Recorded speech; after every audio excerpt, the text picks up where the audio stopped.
Sí.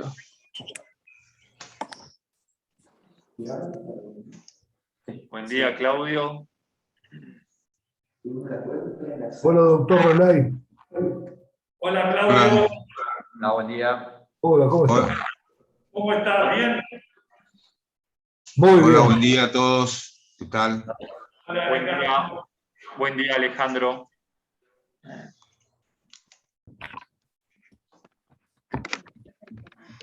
Estoy llegando a los 10 puntos, 9, 10 puntos. ¿Ah, sí? Sí, sí. No te pases de 10 porque después hay que volver a 0. No, no, no. Pero estoy muy, muy bien. Muy bien. Bueno, nos alegramos.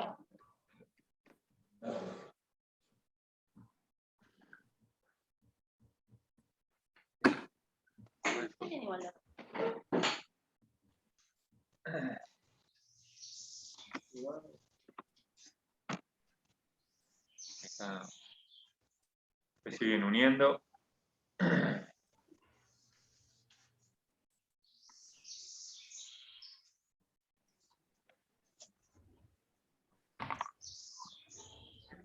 Buen día, Alejandro.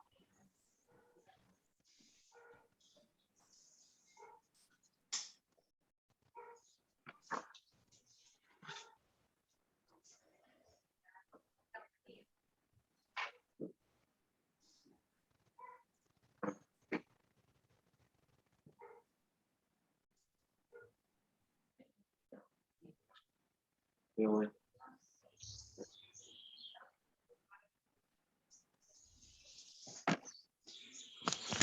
No, no, José también. 7 de la tarde, sector, me dice, está bien, lo pasaron aquí, lo ponen así. Bueno. Bueno. Y me manda el parte quirúrgico por su operador. Buen día, José. Hola, ¿cómo están todos? La tomografía la tengo hasta Hola, José. ¿Cómo estás? Hola, ¿Se buen me día. ¿Qué escucha? tal? ¿Se me escucha? ¿Se me escucha? Sí, se me escucha. Perfecto. Bien. Perfecto. Sí. Buen día. ¡Oh, el profesor Reilly! ¿Cómo estás? El culpable de todo, Reilly. Hace rato que soy culpable, pero bueno, te estás dando cuenta. ¿Te hice quedar bien, Reilly, o no? ¿Vos qué decís? ¿Estuve a la altura? ¿Cómo andás? Bien. Bien. Estamos todos hoy, ¿eh? Muy bien. Bueno, Sí, negro, ¿cómo te va? esperamos Hola, unos ¿cómo te va? minutos y largamos. Perfecto. Dice que larguemos. No todavía, esperamos unos minutos. Buen día, Julieta.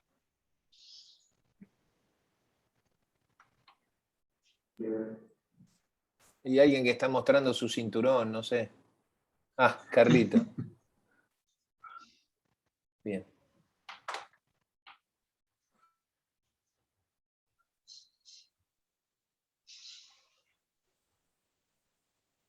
Y Ale está congelado, está frisado ahí. ¿Qué le pasó? Vamos a la espera. Estamos a la espera, Alejandro. Bueno, en un minuto, esperamos un minuto más, después de 5 minutos de gracia y en breve iniciamos. Bien. Mientras tanto que yo puedo cantar, hacer un stand-up, hacer tap, no sé, lo que necesiten. El número vivo, como le llamaban antes. Un número vivo. Esas cosas no se dicen, Alejandro, No. porque muestran cédula. Éramos Eso no hay que éramos decirlo. muy chiquitos con eso. Por lo menos pasá información. ¿Cómo va el congreso de este año? ¿Podés pasar alguna información? El Congreso está totalmente ya ordenado, organizado, los invitados están al tanto de todo. Nuestro track va a ser virtual, porque no sabíamos cómo iba a ser la cantidad de gente que iban a aceptar en el Sheraton. La asamblea se va a hacer en vivo, así que por favor agenden la fecha y horario. Porque hace 2 años que no tenemos elección de autoridades. Hola, Edu.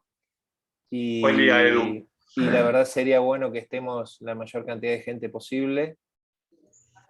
Yo voy a salir corriendo después de 2 años y no va a haber forma ni con tackle ni con nada que me paren. Así que... Y bueno. Ahí tenemos Bueno, el nuevo especialista. ¿Está atrás? Edu. Eduardo ahí, Eskenazi. ¿Con quién está? Con el doctor Laredo. El doctor Laredo ya rindió su examen de especialidad. ¿Cómo? Aprobó a pesar de Tamara, que lo quería bochar, pero bueno. No, realmente fueron buenos exámenes. Tremenda mesa. Fueron buenos exámenes y en un ambiente que creo que tuvo que ver mucho Pablo, un ambiente muy bueno. Discutimos, charlamos, la verdad que estuvo muy bueno. A mí particularmente me pareció muy bueno. Bueno, si les parece, Jorge, si ustedes están listos, Luis. 6 minutos de cosas, empieza nomás, Pablo. Por favor, sí, José. Comenzamos, Luis, la presentación, por favor. Bueno, primero les agradezco a todos, buenos días, y ya le pedí personalmente disculpas a Pablo por el atraso de una semana, pero tuvimos un acto en el hospital que no podíamos no estar, así que tuvimos que postergar los 7 días. Bueno, y bienvenidos a nuestra casa en forma virtual. Vamos a presentar 3 casos, si podemos, si hay tiempo, si no 2. El primer caso lo va a presentar el doctor Luis Zambrano. Luis, adelante. Bueno, un saludo grande a todos, siempre es un honor y un placer verlos de esta manera últimamente, y gracias por permitirnos participar. Les queríamos mostrar, bueno, el primer caso clínico, perdón, un poco el barbijo. Se trata de un masculino de 35 años, con antecedentes de una apendicectomía en la infancia, y que refería a un cuadro clínico de 1 año de evolución, caracterizado por lo que el paciente refería, paresia braquial derecha leve, asociado a parestesias del mismo miembro. Por lo tanto, consulta con un médico clínico de cabecera, quien le realiza una radiografía de tórax frente y perfil. En la misma se observa una radiopacidad de bordes netos a nivel del lóbulo superior derecho, en el ápice del lóbulo superior derecho, en íntimo contacto con las estructuras óseas, por lo que después de esta evaluación, el paciente es remitido a nuestro servicio. Y acá nos surgían el primer panel de preguntas, y era cómo continuaríamos la evaluación de este paciente con la sintomatología que refería de la paresia en el miembro superior derecho, y con esta imagen en la radiografía. Lo evaluábamos con una tomografía. Perdón. Ponelo en modo presentación porque estamos viendo la que sigue. Perdón. Y vamos a adivinar todo el caso. Está bien. Les pido disculpas. Un segundo.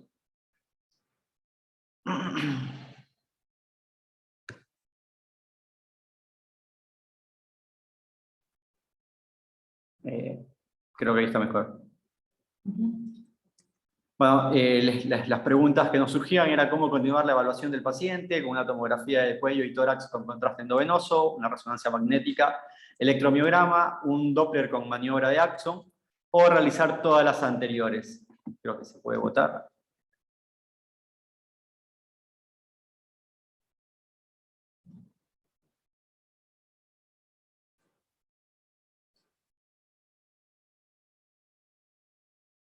No puedo ver la votación. No puedo ver la votación. ¿No aparece el resultado? Ahí está. Bien, bueno, un poco ya acá viendo el porcentaje, un poco siguiendo con lo que surgió de la votación, nosotros optamos también por realizar en primera instancia una tomografía de cuello y tórax con contraste endovenoso. Sin embargo, la realidad es que fuimos realizando todas las opciones. En primera instancia, una tomografía con contraste, una tomografía de cuello, como se observa en esta imagen, en los cortes axiales,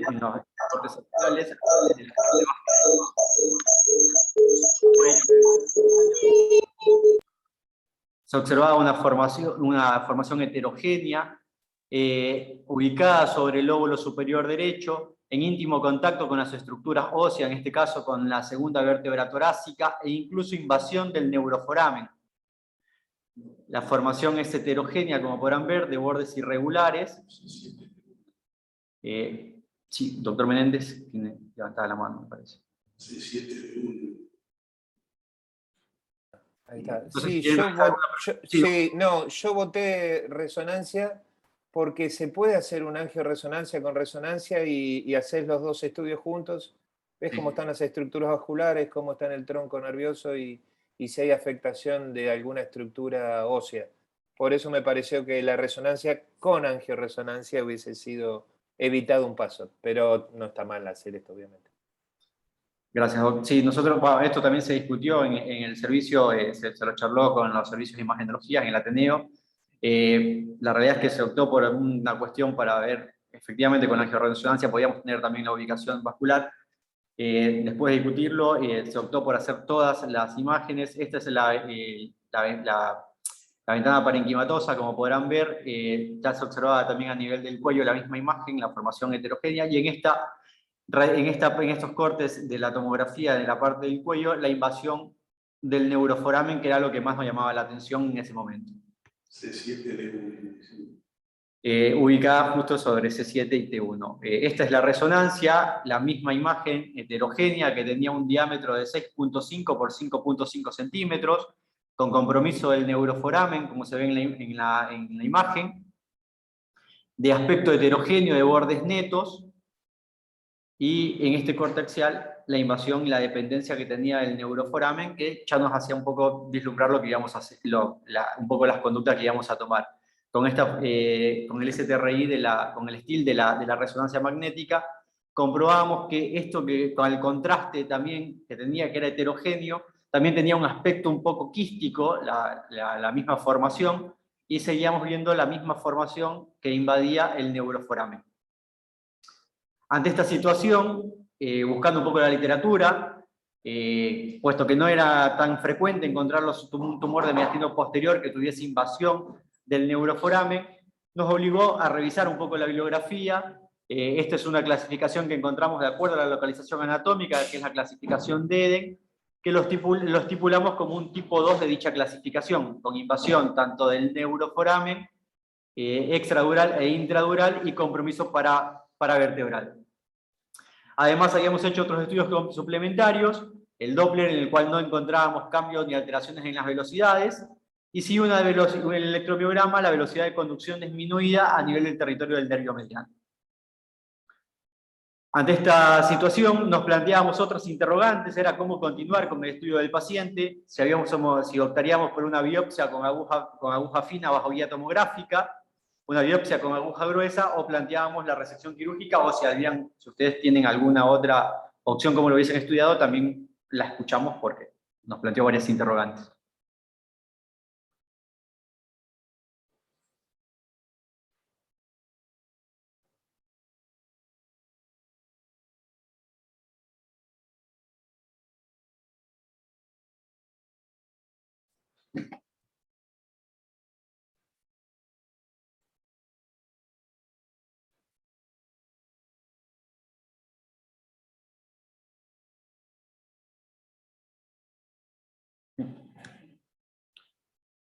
Bueno, nosotros, al igual que la mayoría de los que votaron, también optábamos por la conducta quirúrgica, y esto va un poco con el argumento que después de haberlo charlado con los servicios de neurocirugía y de imagenología, optábamos que la conducta a través de una biopsia bajo aguja fina o aguja gruesa no nos iba a modificar el plan que sí o sí iba a ser la cirugía.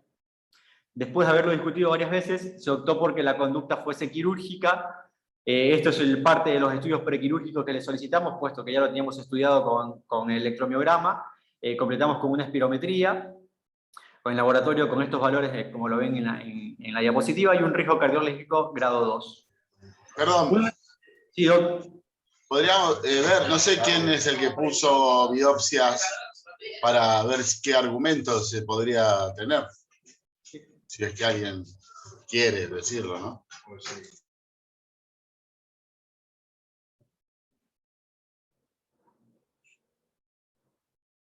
Bueno, nada, se achicaron, vamos. Pará. yo creo que cualquiera de las opciones hubiese sido válida. Digamos, si hay una invasión al canal medular, el canal de conjunción, probablemente tenga que ver con algún proceso de estirpe neurológica. No está mal abordarlo directamente, pero la verdad es que hay algunas patologías que responden muy bien a tratamientos de inducción y permiten una resecabilidad mejor. Por eso quizás no hubiese estado mal hacerle una punción con aguja fina, con una aguja, con lo que quieran. Yo creo que cualquier opción hubiese estado, es aceptable, digamos. No me parece que es una cuestión de decisión en conjunto de un equipo multidisciplinario. Se puso la batería de preguntas ante la duda. Creo que la conducta, o sea, es lo que se decidió a la cirugía, como votaron la mayoría, el 45%. Pero esto nos remite a un caso anterior que tuvimos, que se hizo punción, y la punción no nos definió absolutamente nada porque nos quedó con un tumor fibroso solitario. La biopsia diferente después que era un neurolimoma. O sea, que no nos cambia la conducta quirúrgica haber hecho una punción, que lo pusimos para ver quién estaba de acuerdo o no y que para discutir realmente la conducta quirúrgica. Pero nosotros... Si es un tumor fibroso de estirpe neurológica, obviamente no cambia nada. Ahora, si es un adenocarcinoma, quizás sí. Pero bueno, me parece que si era desde el punto de vista quirúrgico resecable, está bien, no está mal. Sí, por favor.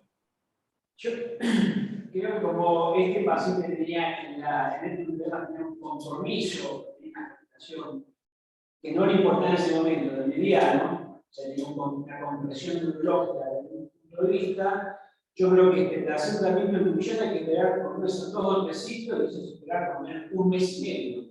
¿Sí? Por favor, acércate un poco más al micrófono porque se escucha con mucha resonancia. Creo que el tratamiento público, a mi entender, fue correcto con un detalle, que el electromiograma tiene un compromiso, tiene afectación del mediano, con lo cual yo no lo interpretaría como una masa oncológica para un tratamiento de inducción. Uno tiene que pensar que tiene que hacer más o menos 2 o 3 ciclos que es estándar, y tiene que esperar 1 mes y medio más o menos.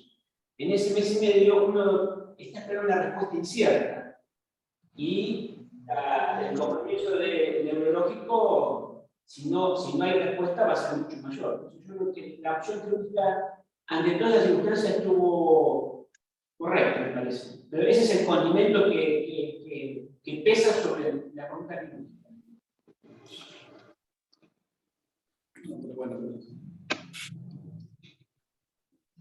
Sí, Mariela, ¿tenés algún comentario? Sí, yo fui una de las que puso el tema de la biopsia con punción con aguja fina y guiada por TAC, porque me pareció, yo estoy totalmente de acuerdo, yo soy una de las promotoras que tiene conducta quirúrgica, no tengo ninguna duda, pero justamente he estado en mucha charla con los patólogos últimamente y ellos sostienen que cuando uno tiene la posibilidad de hacerle una biopsia preoperatoria a las masas que uno tiene alcance, digamos, ya sea por mínimamente invasiva o lo que fuera, ellos a veces prefieren tener, aunque sea, la anatomía patológica de esos tumores, porque a veces le ayuda un poco mejor en la inmunistoquímica, no solamente por el hecho de decir esto no es quirúrgico, por eso el tema de haberlo puesto, medio como que quedó ahí, como que quise decir que era nada más que una biopsia que invalidaba la cirugía. No fue lo que quise decir. Pero por eso puse eso como un paso previo a la cirugía, pero bueno, esa fue mi intención. Bueno, sí, nosotros, la realidad, como lo contaba el doctor Reilly, planteábamos también lo de la biopsia, pero tuvimos esto que ya nos había pasado como un tumor previo, en el cual la realidad que no nos aportó nada el hecho del paso previo con la biopsia por aguja fina. Bien, un comentario, Luis. Creo que el valor que tiene la punción previa es para descartar que el tumor no sea metastásico. Es decir, porque eso cambia eventualmente la conducta en un paciente clínicamente asintomático. Es decir, en este caso neurológicamente no comprometido. Pero si la clínica, si el paciente tiene clínica, más allá que no tenga criterio oncológico la resección, puede ser una resección de necesidad, porque si el paciente joven con compromiso neurológico no puede tener ningún otro tipo de tratamiento farmacológico, no queda otra que la descompresión, en ese caso eventualmente medular. Entonces, tal vez la utilidad de una punción previa en una masa de esta naturaleza o de otra, el valor que tiene es para descartar que la misma masa no sea secundaria a un tumor primario que no se ha detectado y que en ese caso probablemente ameritaría una conducta sistémica neoadyuvante. Pero en este caso, creo que el enfoque que ustedes le dieron de ir directamente a la resección quirúrgica es porque la punción no les habría cambiado la conducta. Y eso es lo importante, hacer estudios o procedimientos que cambien conductas, porque si vamos a hacerle algo al paciente y eso no nos cambia la conducta, entonces ¿para qué lo hacemos? Gracias. Bien, esto es para recordar un poco la imagen donde se encontraba, y acá nos surgía otra duda, que era, después de haberlo discutido con neurocirugía, ¿qué tipo de abordaje íbamos a tener? Si preferíamos un abordaje en un mismo tiempo quirúrgico, o era factible realizar un abordaje diferido, siempre respetando que los primeros que iban a entrar eran neurocirugía. ¿Para qué? Para una cuestión de liberación del neuroforamen y evitar que después la parte torácica no provocáramos, debido a la atracción del tumor, una lesión del cordón medular. Entonces, esta era la otra batería de preguntas que teníamos. Si preferirían un abordaje en un mismo tiempo quirúrgico o optarían por un abordaje diferido unos días después.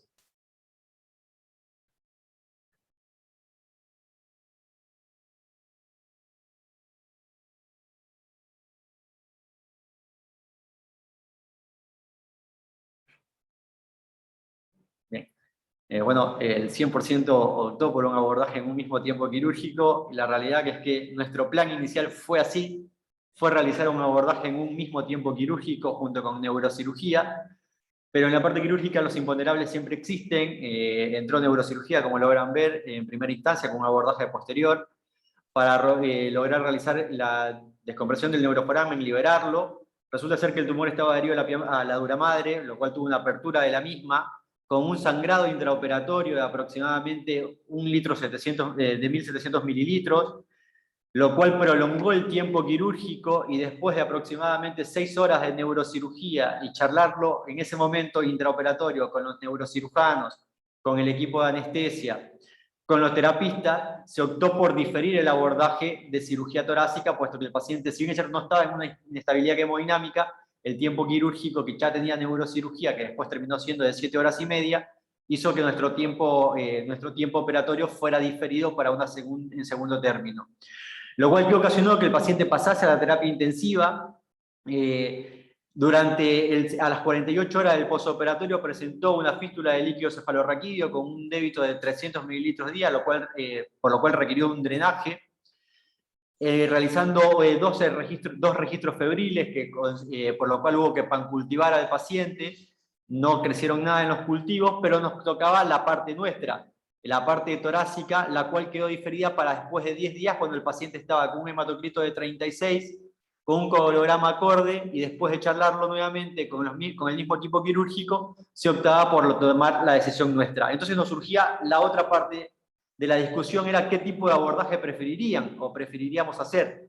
Si una toracotomía posterior, según la técnica de Paulson y Shaw, abordarlo videotoracoscópicamente, a lo mejor una incisión supraclavicular y continuarlo por videotoracoscopía, o si es factible realizar una cervicoesternotomía con sección de la sección clavicular y toracotomía en el primer espacio, según lo descrito por Artebel, o a lo mejor una cervicomanubrio-tomía con conservación de la articulación esternoclavicular y resección del primer cartílago, según la técnica descrita por Grunewald.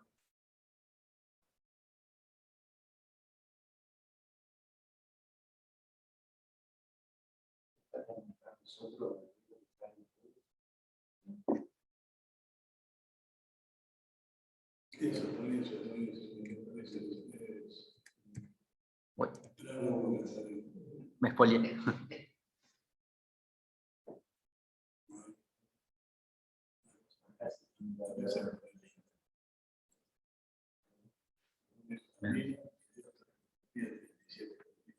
Bueno, según la votación, ahí la realidad que un empate técnico entre la técnica escrita por Paulson y yo y la videotracoscopía, y luego un porcentaje de un 14% por la técnica de Grunewald. Si quieren algún comentario antes o quieren que continúe. Preguntá por qué eligieron esa vía. A ver, bueno. Los que votaron la por solución. Yo puse video porque si ya estaba liberado del canal y estaba metido hacia adentro, estaba como posibilidad para hacerlo. Después siempre hay cuestión de conversión, así que tal vez se podría intentar. Este video porque siempre ponés para hacer controversia un poquito. ¿Cómo? Vos siempre ponés video tracoscopía para iniciar un poco. Yo creo que todas las... Sí, para estar en contra tuya. Para estar en contra mío. Bueno, dale. Yo coincido con Eduardo. Con Eduardo. No perdemos nada con mirar. ¿Qué perdemos con mirar? Total tiempo para abrir hay. Bueno, está bien. Vamos a ver ahora el segundo capítulo de Por qué de mirar. Yo creo que el tema con la localización, nosotros analizamos la posibilidad, una de las posibilidades que teníamos era una incisión supraclavicular para tener control de los vasos y BATS.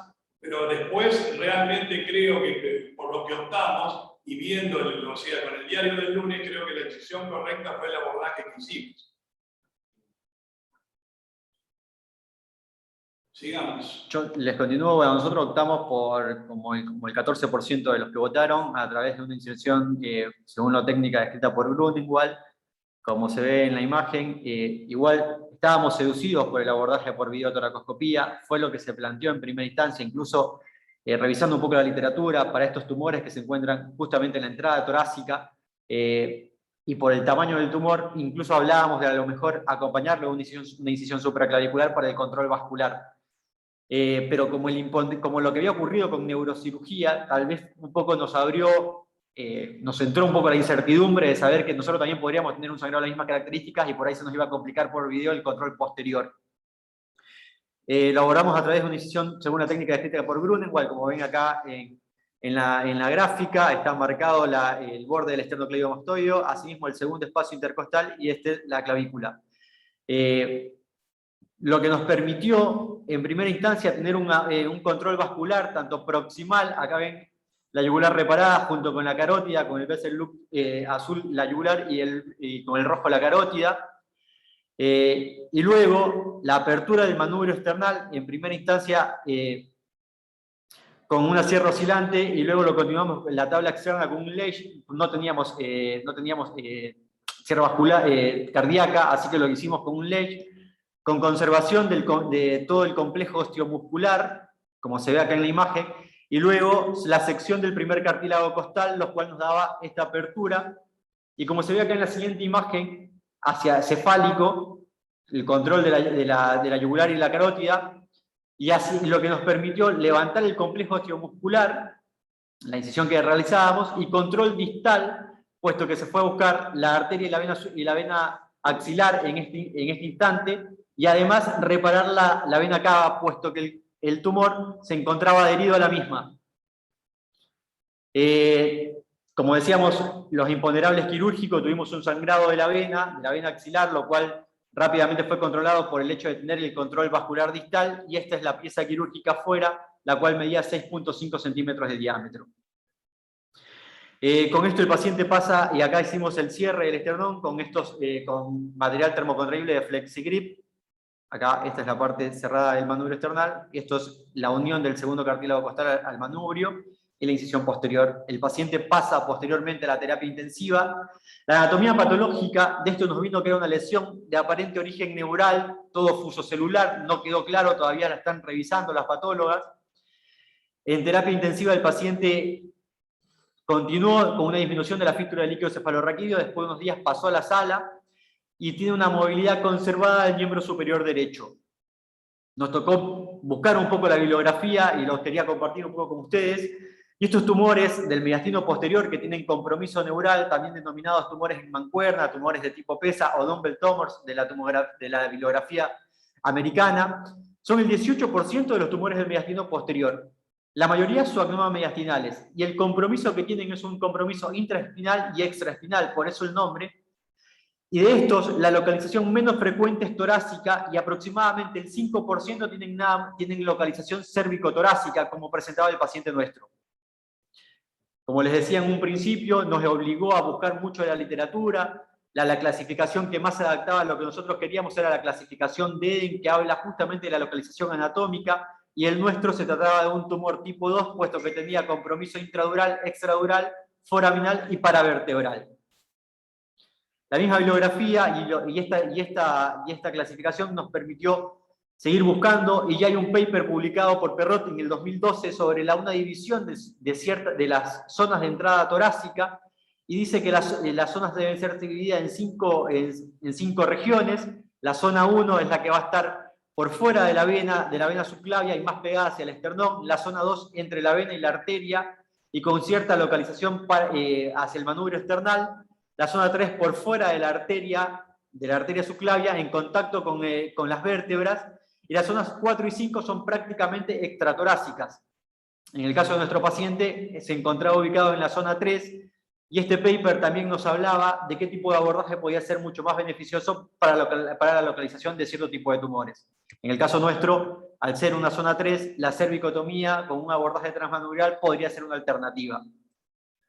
Por lo general deben ser de un abordaje combinado, siempre valorados con neurocirugía, como lo habíamos hecho. ¿Con qué finalidad? Que el abordaje neuroquirúrgico se ha hecho en el primer tiempo para lograr una descompresión del cordón espinal, con remoción del tumor, y que el escenario quirúrgico de hacerlo en un único tiempo quirúrgico o en dos va a depender del compromiso del neuroforamen y de lo que encuentre neurocirugía. La mayoría prefiere y opta por un abordaje en un único tiempo quirúrgico, sin embargo, como nos pasó a nosotros, también hay ciertos casos reportados.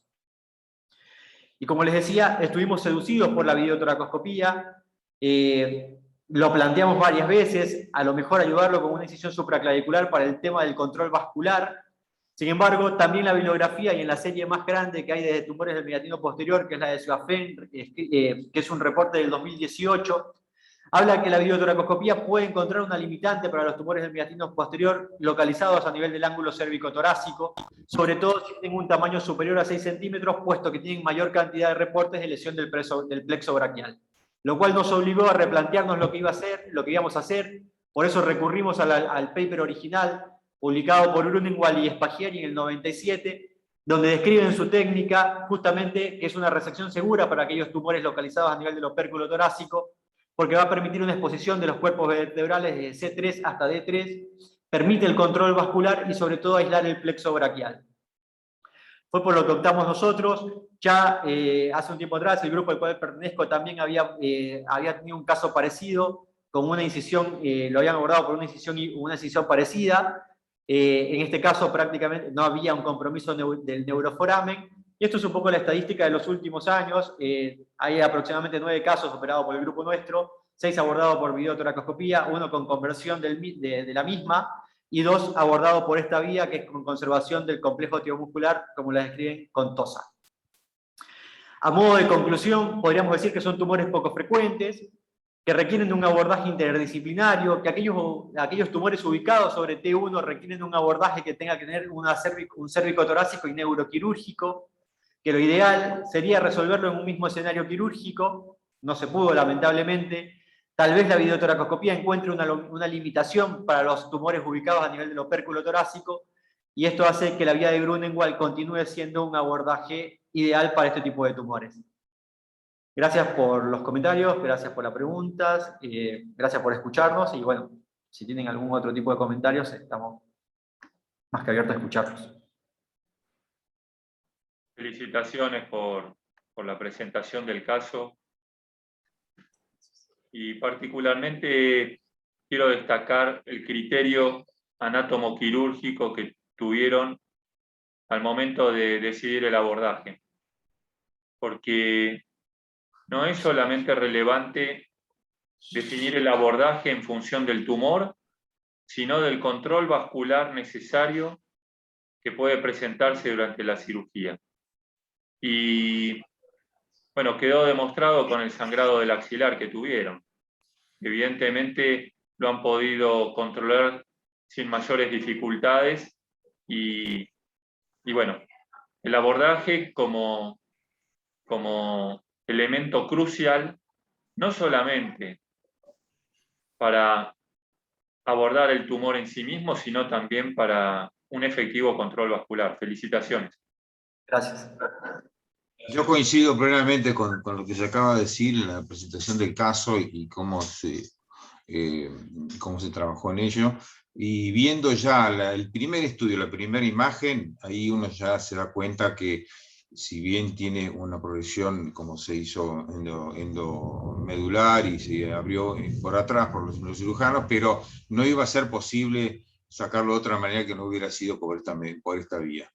El control local, uno que ha operado enfermos con tumores páncreas sabe cómo es, y entonces esto se comportaba casi como lo mismo. Muy bien. Gracias. ¿Algún otro comentario? ¿Alguna otra apreciación? Pablo, ¿me permitís? Sí, Claudio. Sí, primero, bueno, felicitar al Hospital Güemes y a todo su equipo por este excelente caso que han presentado. Se había generado, son los famosos tumores en reloj de arena, que están descritos en toda la bibliografía. Habitualmente son schwannomas, neurofibromas, tumores neurogénicos. Por respecto a la controversia que se había generado en cuanto a la función previa, para nosotros no tiene ningún sentido, porque concordamos absolutamente con la decisión que tomó el equipo del Güemes al operarlo, porque la función, teniendo en cuenta las imágenes, y además con la urgencia neurológica que implicaba un tumor intramedular, la indicación quirúrgica debe ser absolutamente imperiosa y necesaria, como fue, teniendo en cuenta que tenía una compresión medular y compromiso neurológico. O sea cual fuera la estirpe, los neurocirujanos deberían actuar de inicio como fue que actuaron, porque había que descomprimir el canal medular. Así que no tiene ningún sentido usarlo previamente, porque era una patología netamente quirúrgica de inicio, y por supuesto, de acuerdo, siempre fueron los neurocirujanos los primeros que abordan.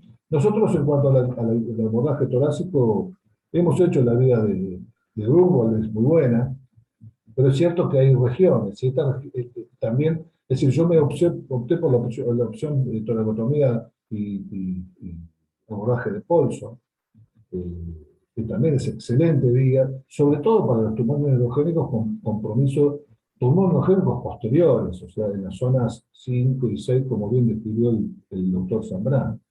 Pero también la vía de Paulson, la vía de Grunwald es excelente. Es más cruenta, hay que reconocer que uno secciona el manubrio, deja ahí una secuela, pero también es cierto que, bueno, si está pegado a las estructuras vasculares, ese acceso anterior es muy bueno.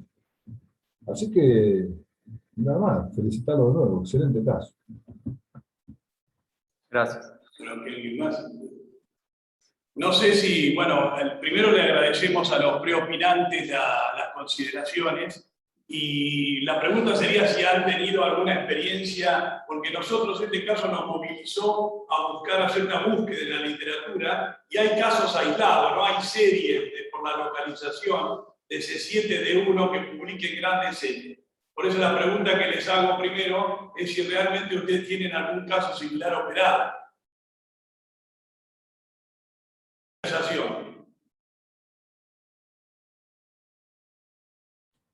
Bueno, nosotros tenemos un caso operado, era C6, era más alto, era un schwannoma, lo tuvimos que abordar por toracotomía. Cuidado con las toracoscopías, y cuidado, cuidado porque los tumores neurogénicos son tumores sólidos. El opérculo torácico es una región real, pero tiene un diámetro no mayor a 5, 4, 5 centímetros. Y un tumor que ocupa todo el opérculo, duro, pétreo, como son los schwannomas, como los tumores neurogénicos, cuidado con meterse ahí con pincita y mirar de lejos. Yo ni siquiera lo miraría por videotomografía, sería muy cauto. Está de moda, es excelente, todos hablamos, cuando presentamos mucho mejor, pero cuidado cuando uno aborda de inicio esos tumores con la videotomografía. Tenés un sangrado en el paquete vascular y yo realmente quiero ver cómo se soluciona, en una región que es absolutamente inaccesible en términos de la disección periférica. Hay que tocar, hay que palpar, es un abordaje que tiene que ser quirúrgico y tiene que ser toracotómico o abierto.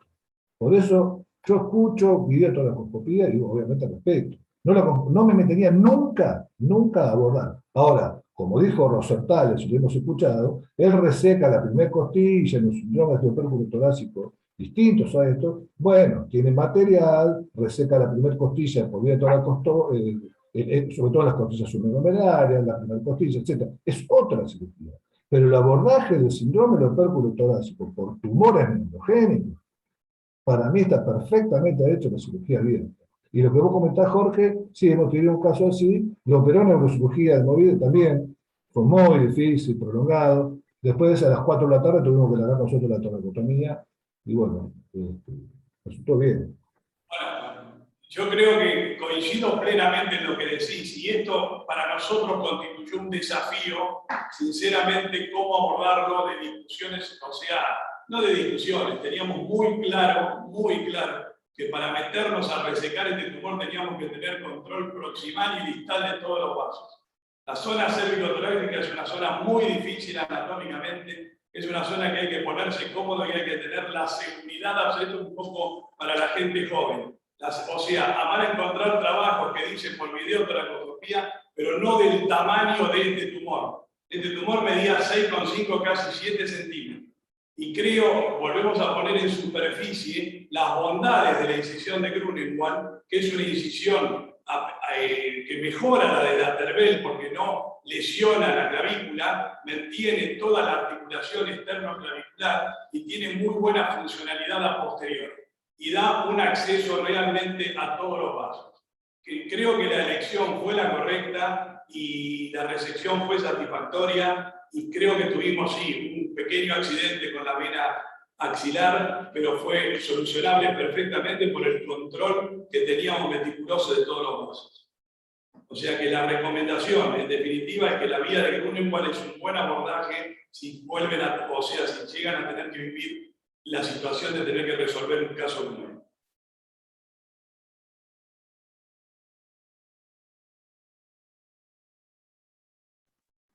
Bueno, muchas gracias, Jorge, muchas gracias, Luis, felicitaciones nuevamente. Y si no hay otros comentarios, avanzamos con la segunda presentación. Bueno.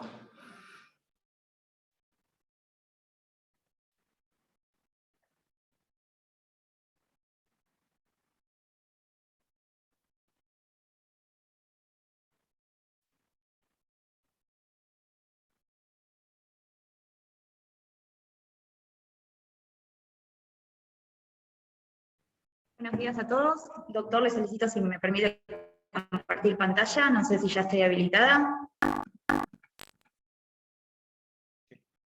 Sí, estás habilitada.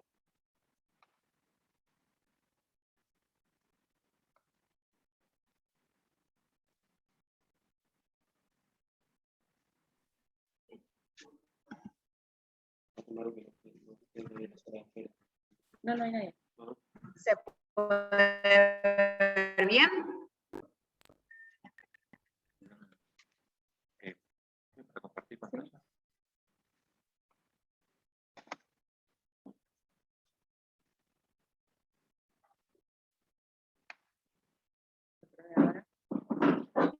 Muy bien.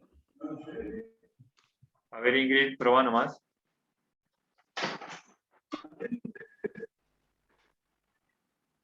¿Sí?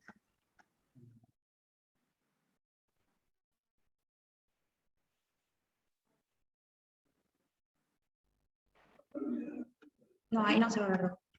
No se va a ver arriba.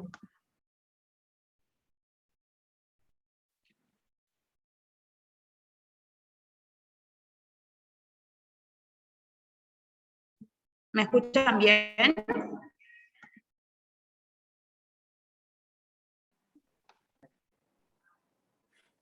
Muy bien. Ahí estás, Ingrid. A ver ahora. Habla nomás. Muy bien. Se te escucha con cierta ¿Se interferencia. ve bien y me escuchan bien? Sí, ahora sí. Ahora sí. Muy bien. Bueno, yo soy Ingrid Kreff, Fellow de Cirugía Torácica del Hospital Luis Güemes de Aedo. El motivo de la presentación del siguiente caso es mostrar las dificultades que se nos presentan al momento de la sospecha, el diagnóstico del tratamiento de las lesiones, una de las 6 lesiones potencialmente letales, como es la ruptura a diente masculino de 57 años, derivado de un hospital cercano, aproximadamente a 45 minutos del evento, en que ingresa a la guardia por un politraumatismo con TEC grave, con un mecanismo lesional de una caída de altura de aproximadamente 5 metros. Al ingreso, el paciente presenta insuficiencia respiratoria, enfisema subcutáneo, hipoventilación bilateral, tórax móvil izquierdo, y se realiza un ecofaz donde no se constata el líquido libre. Ante esta situación, ¿usted qué haría? Rápidamente lleva al paciente a radiología, realizaría traqueostomía y toracocentesis y trata de estabilizarlo hemodinámicamente. Inicia protocolo ATLS con intubación, avenamiento pleural bilateral,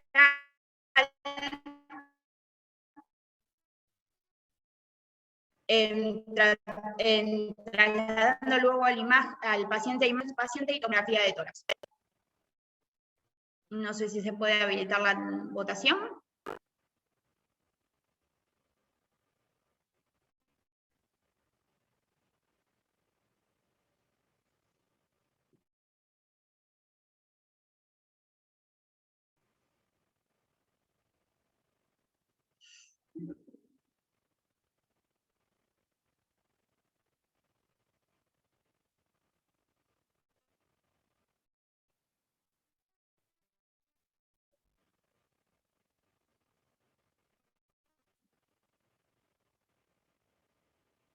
No sé si salieron los resultados en pantalla, perdón, pero no los veo. No tenemos muy buena conexión, me parece.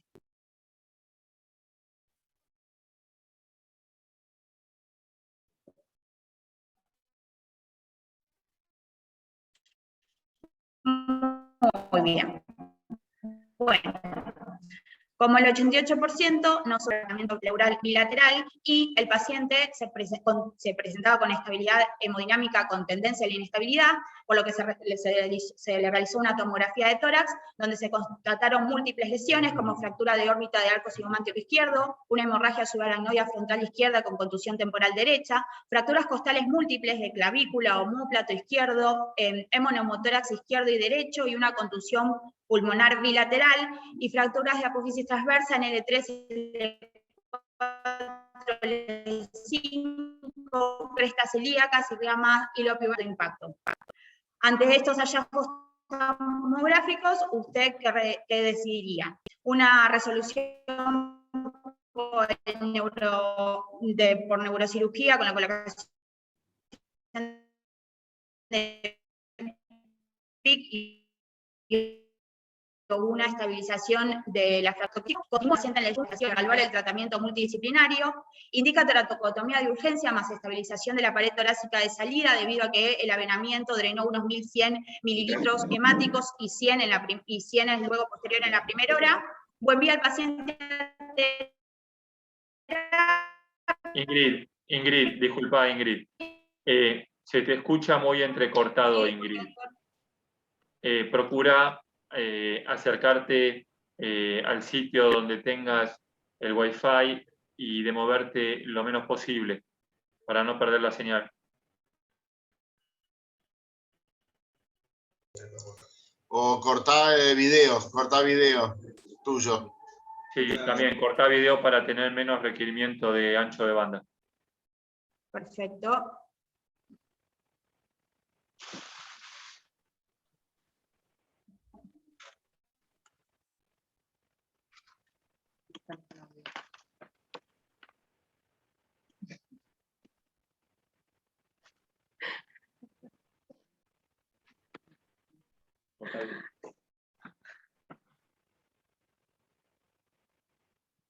¿Ahora se me escucha mejor? Sí, Ingrid, se te escucha mejor ahora, claramente.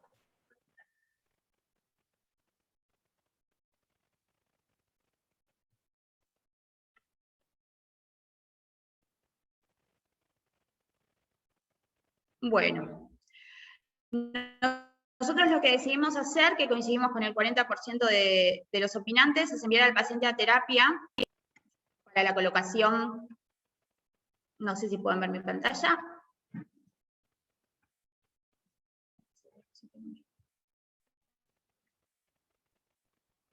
Con la colocación de PIC en terapia intensiva y en la asistencia respiratoria mecánica del paciente para fijación neumática interna. El paciente evoluciona con mejoría clínica, en glóbulos blancos de 12.500, hemodinámicamente estable.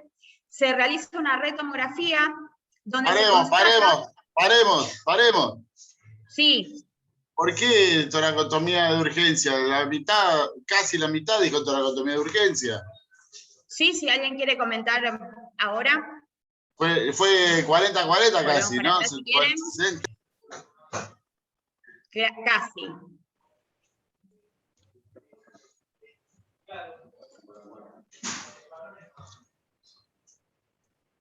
Si alguien quiere explicar por qué toracotomía de urgencia. No sé si alguien quiere comentar. Fue Jorge el que dijo esto.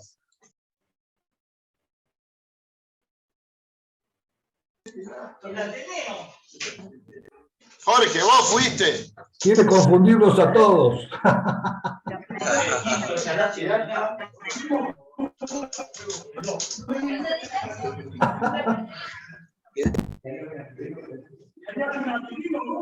Siga. Pues dale. Si nadie dice, indudablemente no está indicada la totalidad de urgencia. Siempre hay un límite. Hablamos de hemotórax masivo cuando es más de 1500. Y si el paciente sigue con una hemodinamia alterada. Dio 100 después, así que indudablemente no estaba perdiendo por ahí aparentemente sangre como para una toracotomía de emergencia.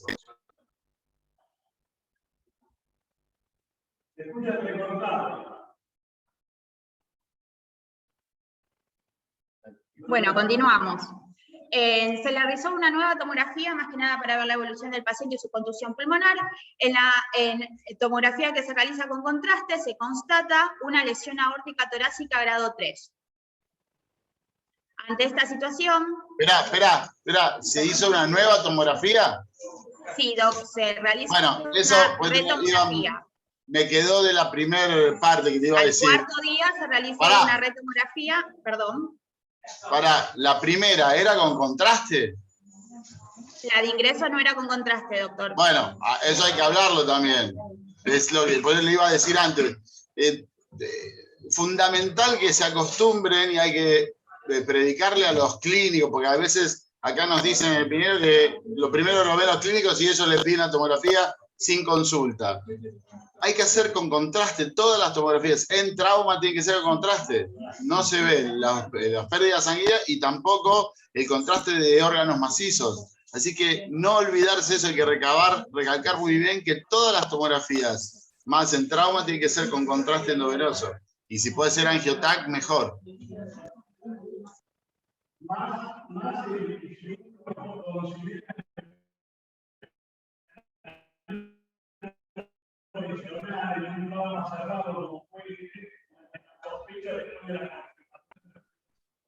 Jorge, no se te escucha bien, Jorge, por estar lejos del micrófono. Perdón,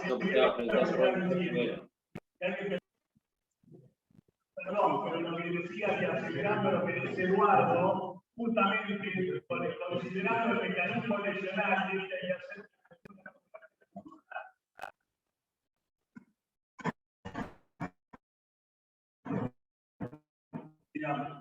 Muy bien, también recordemos que este paciente es recibido en guardia, generalmente por servicio de emergentología o servicio de cirugía general. Bueno, una vez que se constata la lesión, de aórtica traumática y la fijación interna neumática hasta la mejoría total del paciente, tratamiento endovascular y reevaluar la oportunidad quirúrgica de la pared torácica, tratamiento de la ruptura en aórtica traumática con cirugía abierta por el peligro inminente de rotura, más tratamiento de la pared torácica, o de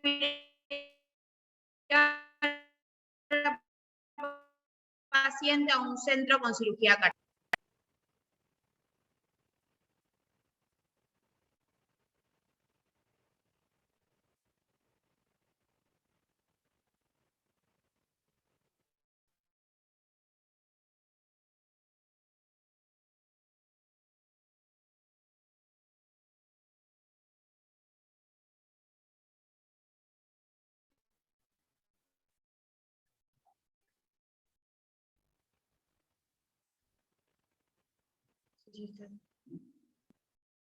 Perdón, ¿puede ser que las opciones no sean las mismas que están puestas en la diapositiva?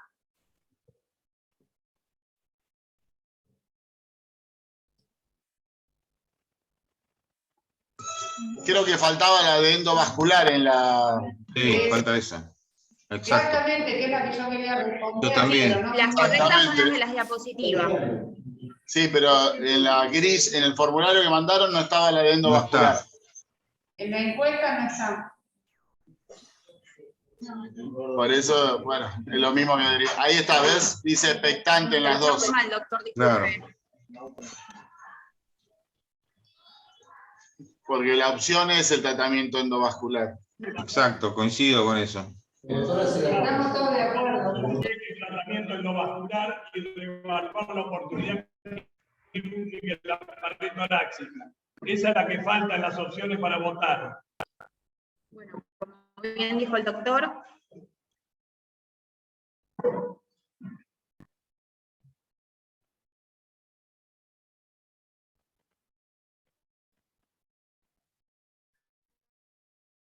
lo que nosotros realizamos fue tratamiento endovascular, que era justamente la respuesta que no parecía bien para la oportunidad de votar, que es el gol estándar en esta situación, y reevaluar la oportunidad quirúrgica de la pared torácica. Se realizó la colocación de la endoprótesis, en nuestro hospital no cuenta con servicio de hemodinamia, así que se realizó en quirófano con la utilización de un arco en C. Una vez que se colocó, el paciente evolucionó con mejoría de su Glasgow, mejoría de la contusión pulmonar bilateral, continuaba presentando bolet costal izquierdo, que se evidenció con más intensidad al intentar destetar al paciente del respirador, por lo que es reevaluado por servicio de cirugía torácica, quien define que el paciente presenta un derrumbe de pared costal. Ante esta situación, ¿usted qué plantearía realizar? Continúa con tratamiento de asistencia respiratoria mecánica para fijación neumática interna y control hemodinámico hasta la resolución total de la contusión pulmonar. Indica toracotomía por hemotórax retenido y continúa en ARM con fijación neumática interna. Indica toilet pleural más osteosíntesis quirúrgica de la pared torácica, o indica videotoracoscopía por hemotórax retenido y continúa en ARM con fijación neumática interna. Sí, la toilet pleural y osteosíntesis quirúrgica, la toilet pleural es por videotoracoscopía, obviamente, ¿no? Jorge.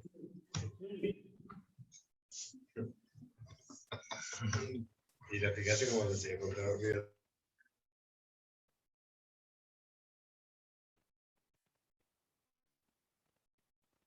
Lo importante ahí hay que contemplar la evolución del paciente y que el paciente estaba en asistencia respiratoria mecánica y se impedía el destete del respirador por el polen que presentaba el paciente.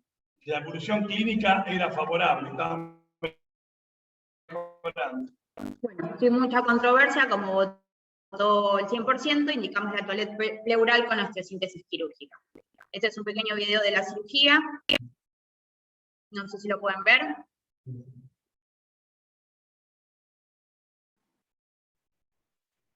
Recuerden que esto sucedió en un ambiente hospitalario, así que pudimos conseguir algunas placas de titanio y van a ver ahora en la cirugía como también algunas fijaciones costales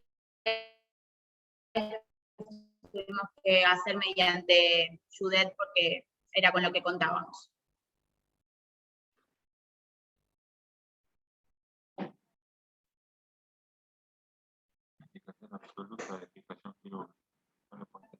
Muy bien. El paciente evoluciona favorablemente con mejoría de la mecánica ventilatoria, es extubado y termina siendo derivado a un hospital privado por su obra social. A continuación vamos a presentar otro caso para hacer un poco comparación en los grados de las lesiones las lesiones traumáticas de aorta. En este caso es un paciente masculino de 20 años, autos, como suele pasar en los politraumatizados de guardia. Este es un paciente que ingresó un día domingo y es recibido por servicio de emergentología y cirugía general. Al ingreso que se encuentra hemodinámicamente estable, con un Glasgow de 15-15, a diferencia del paciente que habíamos presentado en un inicio. Se realiza un ecofaz al ingreso, constatándose el líquido libre laminar en fondo de saco. El paciente continúa hemodinámicamente estable, por lo que se decide realizar una tomografía de tórax, abdomen y pelvis, evidenciándose el líquido abdominal en 4 cuadrantes de hemotórax izquierdo, y también el paciente presentaba una fractura de fémur derecho, lo que también nos sigue demostrando que fue un trauma de alto impacto. Se decide colocar un avenamiento pleural izquierdo como primer acto quirúrgico con un débito inicial de 450 mililitros hemático. Se realiza la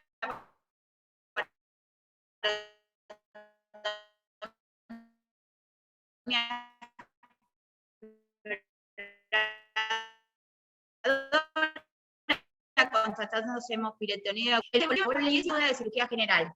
Al día siguiente, recordemos que esto pasó un día domingo, el servicio de diagnóstico por imágenes, que nuestro hospital tiene la costumbre de revisar en todas las tomografías del fin de semana de los pacientes que ingresaron, en especial aquellos pacientes politraumatizados, pide una interconsulta con el servicio de cirugía torácica.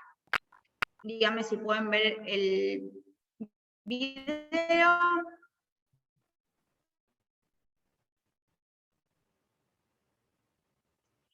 En la tomografía, una lesión de la aorta.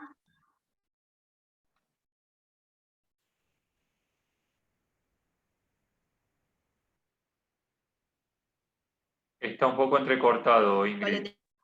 Tenemos más específica, grado 1. Se te escucha entrecortado, Ingrid. Perdón, tenemos muy mala conexión. Sí, perdón, doctor, tenemos muy mala conexión. ¿Ahí me escuchan bien? Ahí se te escucha mejor, sí. Ingrid, una posibilidad es que conectes los datos del teléfono a la computadora y te conectes con internet así y vamos a poder escuchar mejor. Sí, doc, ahora lo intentamos. Una de las cosas, primero, antes de seguir, está bien que estamos en tórax, ¿no? Pero ¿por qué hicieron la laparotomía, no? Porque en la tomografía, doctor, se constató líquido en 4 cuadrantes y el paciente estaba con reacción peritoneal. No, eso no. ¿Reacción peritoneal tenía?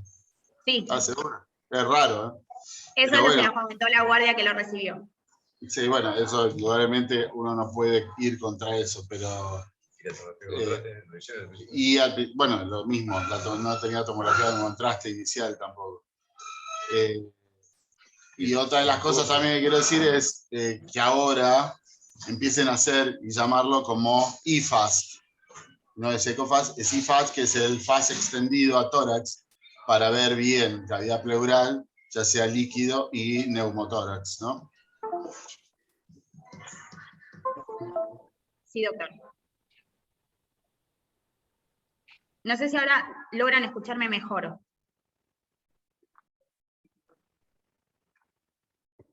No sé si me escuchan. Sí, mucho mejor ahora. Perfecto, muy bien. Bueno, acá vemos que recuerden que es la misma tomografía de ingreso, donde el servicio de imágenes de diagnóstico por imágenes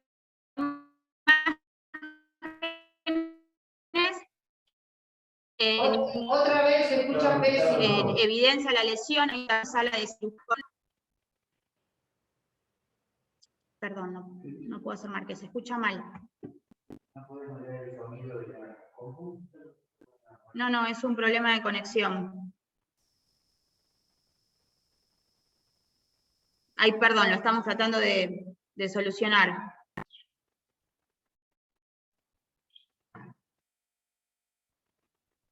¿Se escucha mejor?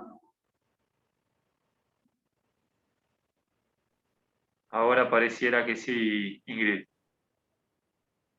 Pido disculpas. Muy bien. Bueno, recapitulando, recordemos que el paciente estaba internado en sala de cirugía cuando el servicio de diagnóstico por imágenes nos muestra la tomografía y nos pide la interconsulta, evaluamos al paciente. El paciente estaba con una frecuencia cardíaca de 98 latidos por minuto, una respiratoria de 16, una tensión arterial de 160/100 y una saturación de oxígeno de 98%. Ante esta situación, les planteamos qué harían ustedes. Indica tratamiento quirúrgico, indica tratamiento médico con internación en unidad de terapia intensiva y solicita derivación a centro que cuente con hemodinamia, solicita tratamiento por hemodinamia de forma urgente, solicita una nueva angiotomografía.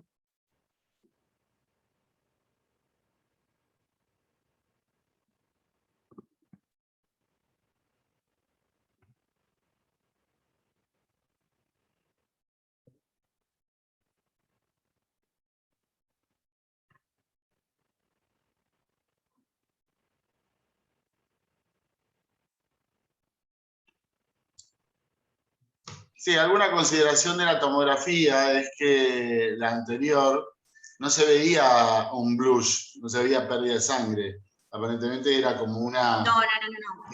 Era un grado 1, era una laceración. Sí, pero no se veía pérdida de sangre. No, es un grado intimal, una lesión 1. Exactamente. Era un grado 1 solo con laceración. Muy bien.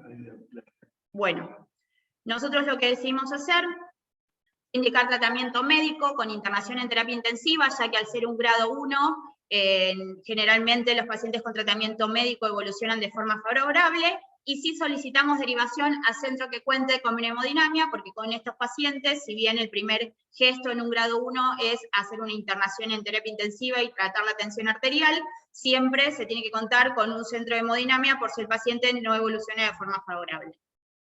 El paciente es internado en terapia, donde recibe tratamiento médico con la betelol y nitroprusiato, consiguiendo una frecuencia cardíaca de 68, una tensión arterial de 170, que es lo esperable, con una TAM de 70, que lo aconsejable es que sea siempre menor a 80, y una saturación de oxígeno de 98%. Y se consigue una derivación para el centro que cuente con servicio de hemodinamia por parte de la obra social del paciente. ¿Cómo realizaría el seguimiento de este paciente? Realizaría una arteriografía, solicita tratamiento de la lesión aórtica por hemodinamia, continúa con el tratamiento médico o solicita una nueva angiotomografía.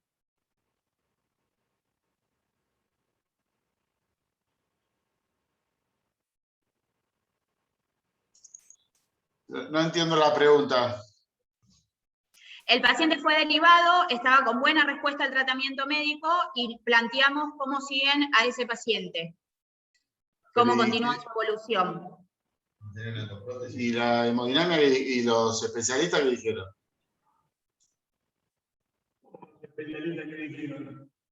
¿La gente de hemodinamia? Claro. No, pero la pregunta es, el paciente está en unidad de cuidados intensivos, se le bajó la presión, está con tratamiento de betabloqueantes, está estable hemodinámicamente, y la pregunta es, ¿qué haría usted? Se le repite, ¿le haría una arteriografía? ¿Solicita tratamiento de esa lesión aórtica de grado 1 por flap intimal por una nueva hemodinamia o continúa con tratamiento médico? ¿O solicita una nueva angiotomografía de evolución a los días? Esa es la pregunta. ¿Cuánto tiempo? No, ¿cuánto tiempo llevaba ya? 48 horas, Doc. 8 horas y estable. Sí. Bueno, muy bien. Lo que se planteó con este paciente fue seguir con el tratamiento médico por buena evolución y buena respuesta. En el centro donde se lo derivó, lo que le decidieron realizar una arteriografía que informó a nivel de aorta descendente, lesión compatible con laceración, que no genera alteraciones en el flujo arterial ni fuga de contraste extraarterial, por lo que el paciente continuó con tratamiento médico, con buena evolución, se extrae el avenamiento pleural al 7º día posoperatorio y continúa con el tratamiento con una buena respuesta. Nosotros hicimos una búsqueda bibliográfica para comparar un poco estos dos pacientes, donde uno tenía una lesión grado 3 con indicación quirúrgica, y este paciente, que también fue un trauma de alto impacto, donde tenía una lesión grado 1, que este es una revisión sistemática, del año 2021, donde utiliza la clasificación de las lesiones de aorta torácica en grado 1, 2, 3 y 4, dependiendo si tiene solo una laceración con flap intimal, si tiene un trombo mural, si es un aneurisma, como fue nuestro primer caso presentado, y recordemos que este último era un grado 1, si ya tiene una ruptura, ¿sí? Sabemos que es una lesión con un alto porcentaje de mortalidad, y el diagnóstico actualmente se realiza por angiotomografía. Si bien siempre el gold standard fue la arteriografía,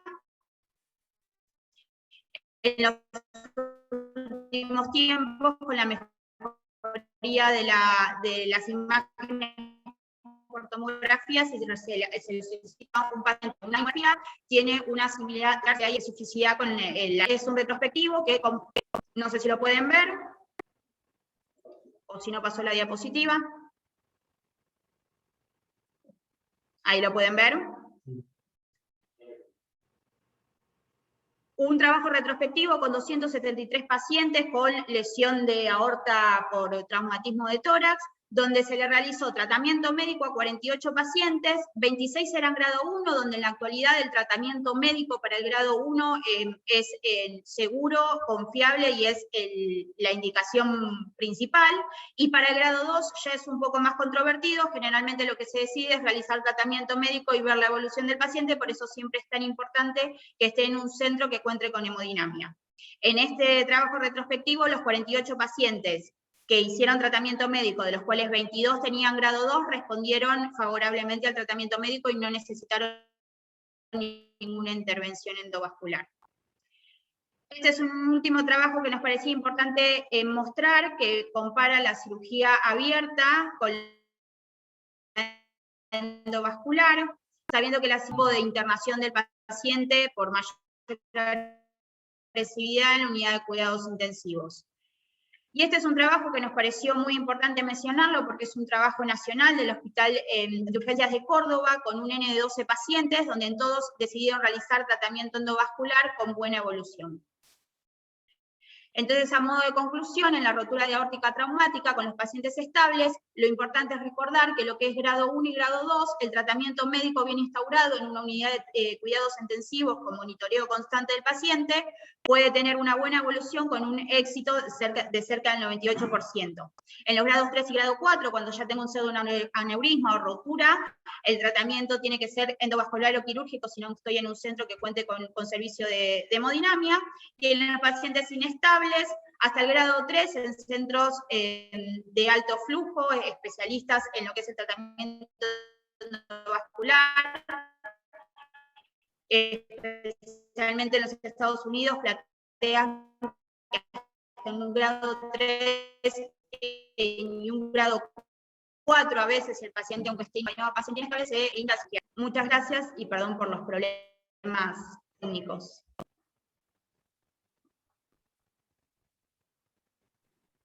Gracias, Ingrid. No sé si alguien quiere hacer alguna consideración, comentario.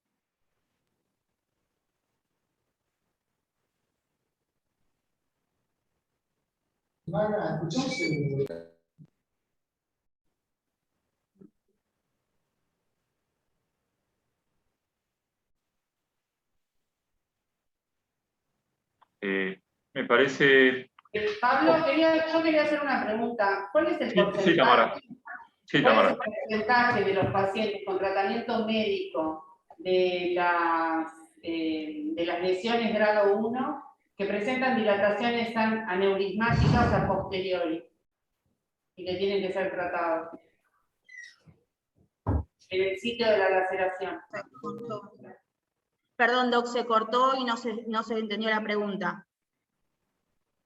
¿Cuál es el porcentaje dentro de los pacientes tratados con tratamiento médico de las lesiones grado 1 que evolucionan a largo plazo con dilataciones aneurismáticas o pseudoaneurismáticas a nivel de la laceración?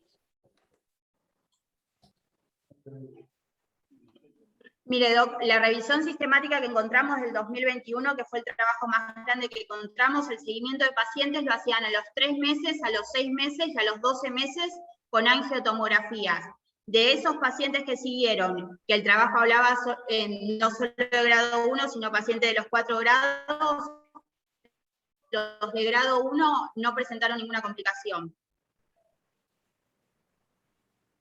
Me llama la atención, la verdad, que ninguno haya presentado ningún tipo de alteración. Por eso justamente el último caso, el segundo caso que presentamos, que era un grado 1, porque era un flap intimal, se deriva a un centro que tenga hemodinamia, porque esos grado 1 hay un porcentaje,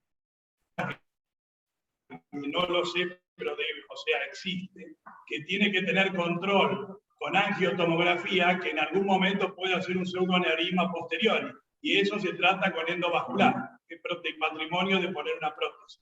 Hay un porcentaje seguramente, que lo desconozco, pero existe. Por eso tiene que estar monitoreado en un centro que tenga hemodinámica. Pero creo que un poco el haber traído este caso es, ustedes piensen que los traumas cerrados de alta energía, la ruptura aórtica traumática, el 80% de los casos mueren en la escena. Los pocos casos que llegan al hospital, que pueden ser un grado 3, como vieron en este caso el primer paciente, o un grado 1, fíjense que la sospecha, el diagnóstico y el tratamiento no es fácil y es de manejo realmente que puede ser difícil y puede ser un desafío. No tenemos, en la realidad nacional, es que no tenemos trauma centros de trauma. La mayoría de estos pacientes con trauma cerrado de alta energía se atienden en hospitales que no tienen hemodinamia, como es el caso nuestro.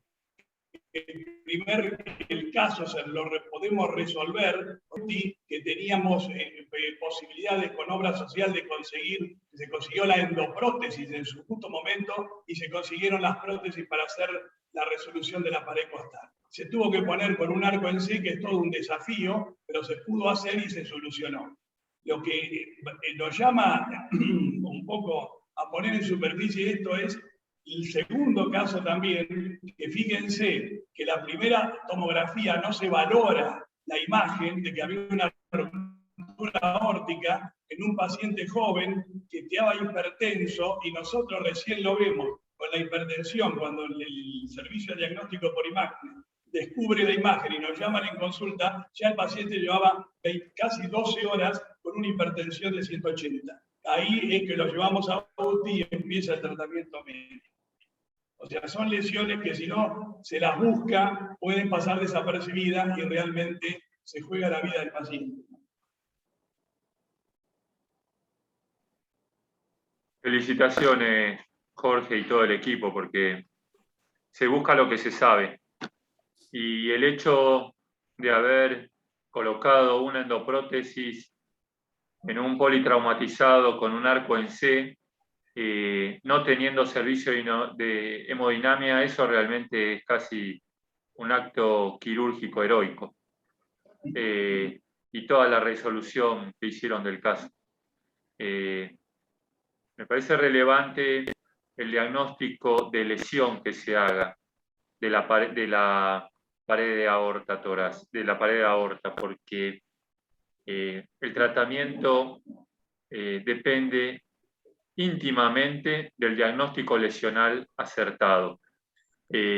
y la conducta de alguna manera conservadora, el tratamiento médico que ustedes de alguna manera en el segundo caso llevaron adelante, eso evidentemente es porque tenían la certeza de una lesión tipo 1 y con una estabilidad hemodinámica del paciente, lo cual fue crucial para que adoptaran esta conducta. Así que felicitaciones nuevamente por el manejo que hicieron. Bueno, pasamos a la... ¿Alguna pregunta más? Si no, pasamos al tercer caso.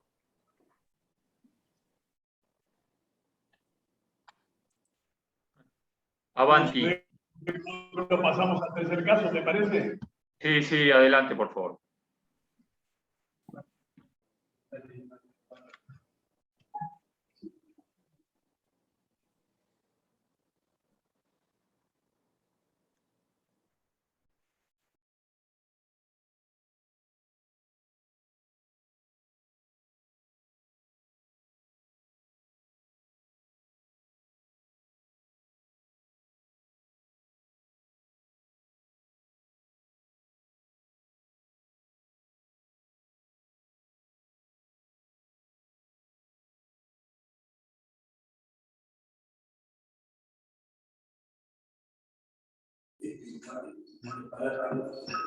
Bueno,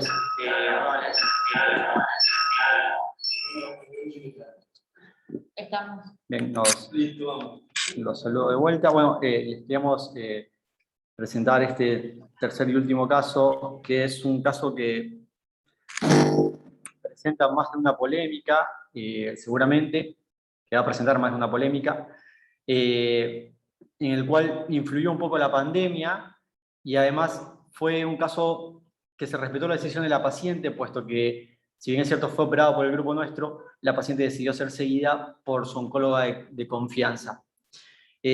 Bueno, es una paciente femenina de 64 años de edad, con antecedentes de ser ex tabaquista, hace un año de 40 paquetes al año, que en una radiografía de tórax encontraron una opacidad a nivel del lóbulo superior derecho, por lo cual le realizaron una tomografía de tórax en la que se apreciaba una imagen, una formación sólida, especulada, con retracción,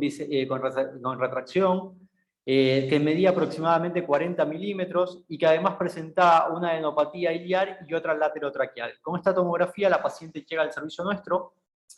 Nosotros le optamos por realizar una tomografía por emisión de positrones, en la cual la formación sólida del lóbulo superior derecho presentaba una captación de 13,9, la adenopatía iliar tenía una captación de 4 y además presentaba la adenopatía mediastinal, la cual tenía una captación de 3,5. Con esto le realizamos una mediastinoscopía con sección de los grupos de las lesiones ganglionares 4R, 4L y 7, de lo cual el grupo ganglionar 4R nos dio positivo para un adenocarcinoma de pulmón. Estadificando a nuestra paciente, estamos hablando de un T2N2 que es el M0, que vendría a ser un estadio 3A.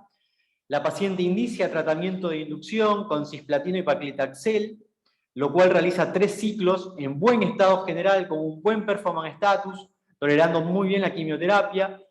Acude nuevamente al control. Después de las 3 sesiones de quimioterapia se le realiza una tomografía por emisión de positrones control, en la cual el nódulo la formación sólida del lóbulo superior derecho había reducido su tamaño y tenía ahora un diámetro de 40 milímetros con una captación de 14. Había desaparecido la adenopatía mediastinal y el ganglio iliar persistía y tenía una captación de 4,9. Como ven acá en la figura.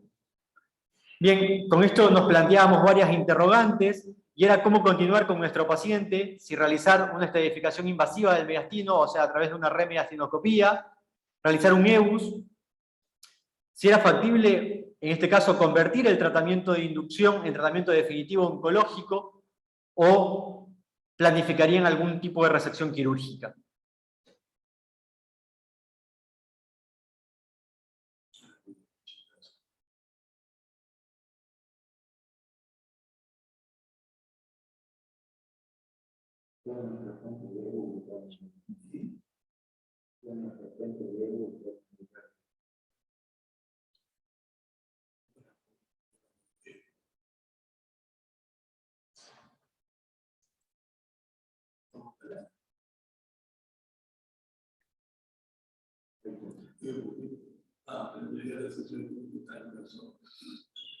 Bien.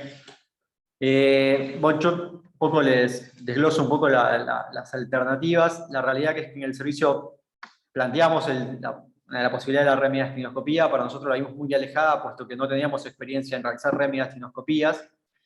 Y daba la casualidad, y por eso decía al inicio, de que acá influyó un poco la pandemia, puesto que al principio muchos de los procedimientos endoscópicos de la vía aérea no se estaban realizando y no teníamos posibilidad de conseguir un EBUS con esta paciente.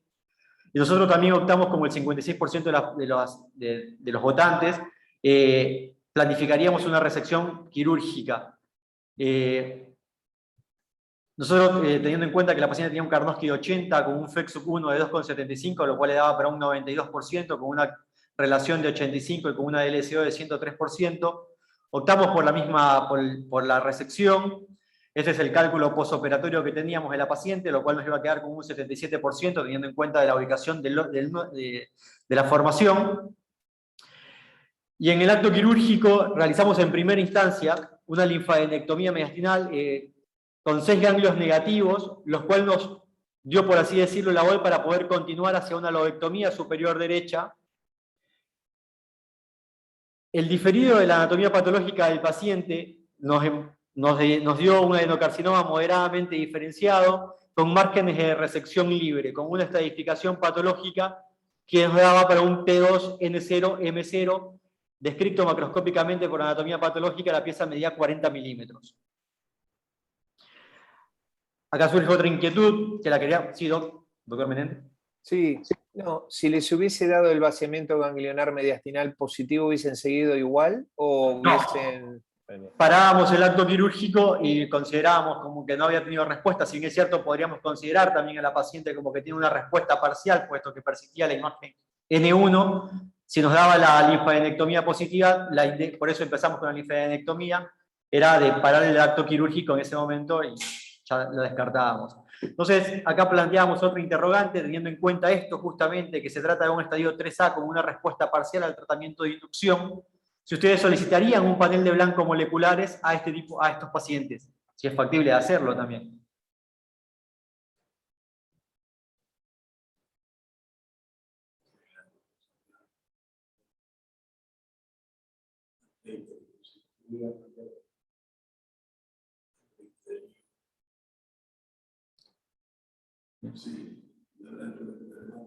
Sí, nosotros, bueno, con el 100% de los votantes coinciden que hay que hacerle blancos moleculares. Nosotros también optamos por hacer un panel de blancos moleculares. Los resultados de la pieza quirúrgica, el panel de blancos moleculares fue ALK negativo y ROS1 negativo, pero nos dio para una PL1 positiva de un 90%. Teniendo en cuenta esto, insisto en lo mismo, que se trata de un estadio 3A con una respuesta parcial, y tal vez teniendo en cuenta también el panel de blancos moleculares que no nos determina si hay que realizar ya un tratamiento oncológico, planteábamos otra batería de preguntas, es que si este tratamiento adjuvante, le harían tratamiento adjuvante con quimio-radioterapia, harían tratamiento adjuvante con quimioterapia o únicamente optarían por un control evolutivo en el caso de esta paciente.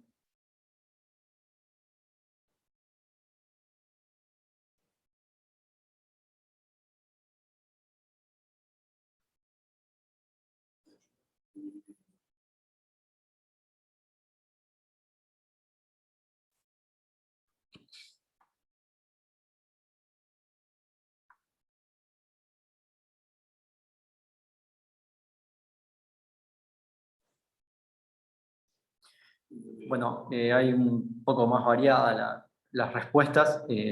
Nos encantaría escucharlo, ¿sí, doctor Menéndez? Una posibilidad es hacer el tratamiento adjuvante con quimioterapia. Hay algunas terapias con inmunoterapia que están abiertas en los estadios avanzados, con bastante buenos resultados. Está todo... La realidad es que la terapia adyuvante, si hay algo que está discutido, es la terapia adyuvante. Me parece que este es un caso muy puntual. La respuesta fue realmente muy parcial porque la lesión no disminuyó demasiado. Si bien, bueno, el vaciamiento ganglionar mediastinal fue negativo, eso habla que por lo menos está controlada la enfermedad a distancia.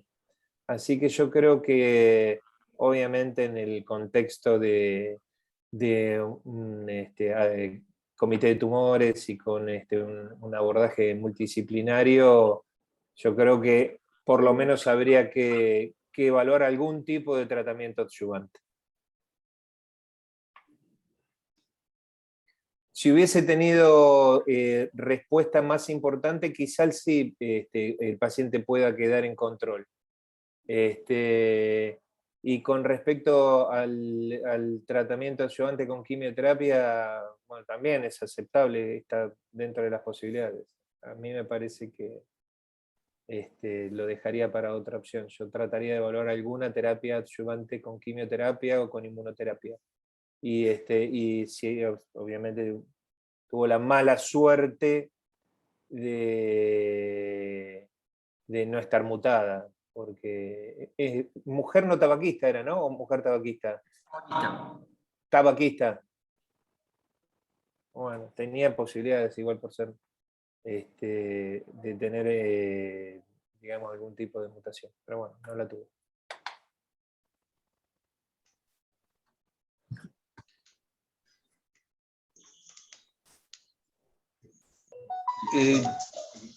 Yo quería hacer un comentario hasta ahora, donde vamos. En primer lugar, creo que es una enferma que no tuvo muy buena respuesta con la quimioterapia, y si bien desapareció el ganglio del mediastino, el iliar aparentemente sigue estando. Y con esa respuesta, y siendo un adenocarcinoma, yo creo que hubiera insistido, no sé si lo hubiera operado con fines resectivos, que creo que fue lo que se hizo. Está bien que lo primero que se hizo fue la estadificación, tomar las muestras de todos los ganglios, pero creo que siendo un adenocarcinoma y con la terapia, la inmunoterapia que hay hoy para adenocarcinoma, no sé si lo hubiera explorado. Ahora bien, si uno toma la decisión de explorarlo y ve que los ganglios son negativos, la verdad que uno como cirujano le hubiera gustado sacarle el tumor y después seguir con el tratamiento médico. Que un poco fue, creo que lo que dice Alejandro un poco fue lo que nos llevó a nosotros en el contexto, por eso aclaró Luis, que estamos en un contexto de pandemia y la estadificación invasiva del mediastino, primero la remediastinoscopía, nosotros no tenemos experiencia, no teníamos acceso a ELUS, y nos sedujo la idea de abordarlo, hacer la linfadenectomía previa, si por supuesto nos daba positivo hubiéramos parado, pero al darnos negativo en la linfadenectomía que hicimos, fue que continuamos y sacamos el tumor. Esa fue la conducta que se hizo con la paciente. Bien. Yo les sigo comentando un poco lo que pasó. Como les decía al inicio, se respetó un poco la voluntad de la paciente. Ella tenía una oncóloga amiga de cabecera, la cual prefirió seguirlo y interpreta en un inicio como que se hubiese tratado de un R0 y le realiza un control evolutivo. Acá influyó un poco la pandemia, puesto que la paciente con nosotros se seguía de manera telefónica únicamente y muchas veces virtual.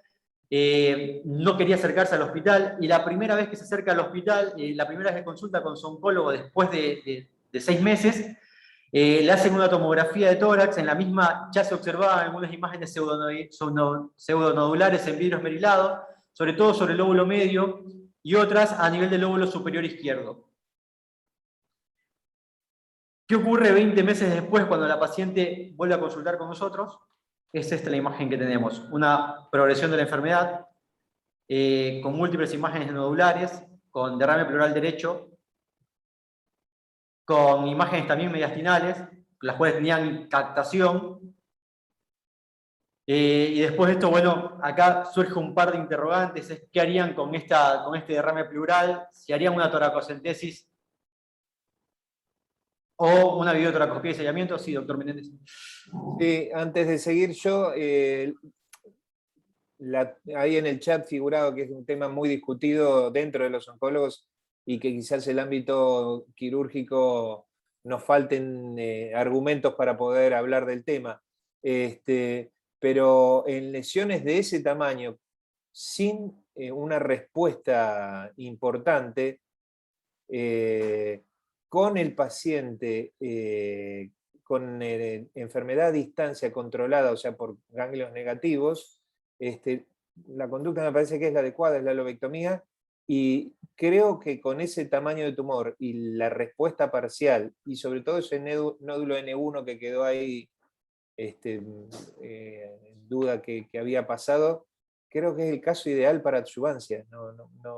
Me parece que a lo mejor yo estoy un poquito más contaminado por los oncólogos que el resto, pero en el medio donde yo trabajo este paciente hubiese entrado en adyuvancia.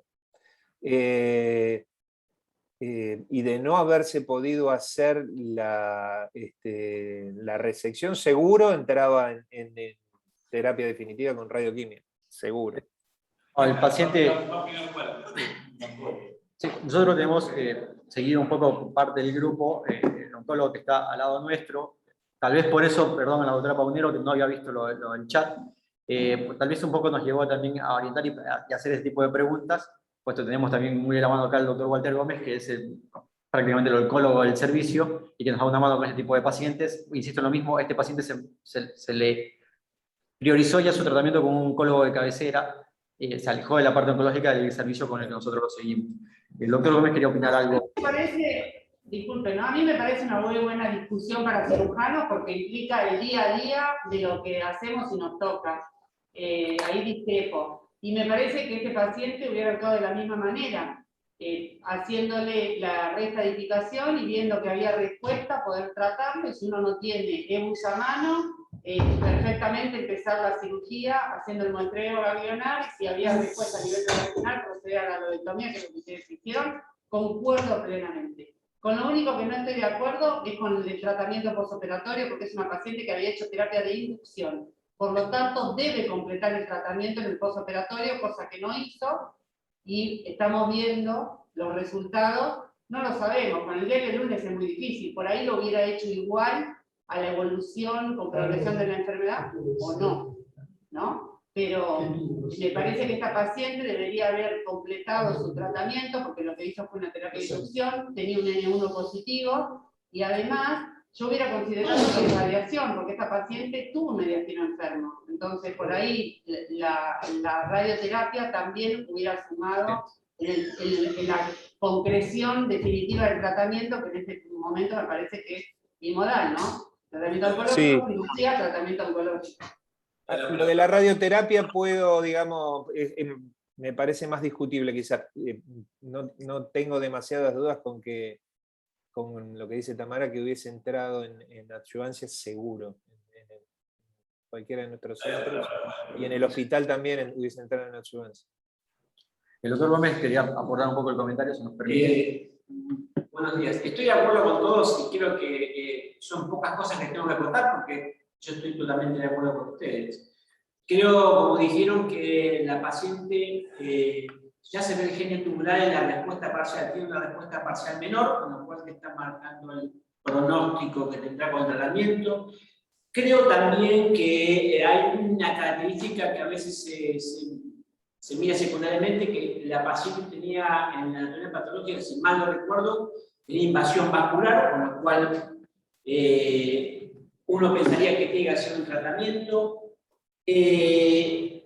Yo creo que con ese nivel de respuesta parcial uno está obligado a hacer un tratamiento de quimioterapia complementaria. Creo además que el esquema que se usó ya hace tiempo, que la histología selecciona tratamientos. El haber sido adenocarcinoma, quizás, digo yo, uno lo dice con el día del lunes, uno pensaría que por ahí el esquema de inducción hubiese sido platino que el Metrexel. El Metrexel mostró mejor respuesta que el Paclitaxel para adenocarcinoma. La otra cosa que considero sí, que tiene que haber hecho un tratamiento complementario y sí que evaluaría a posteriori el tratamiento de radioterapia mediastinal. Y creo que es la historia de un paciente que debe haber hecho un tratamiento complementario, pero un paciente 3A y nunca lo dejó de ser, aunque tuviera una respuesta parcial. Bueno, y a la vista están los resultados.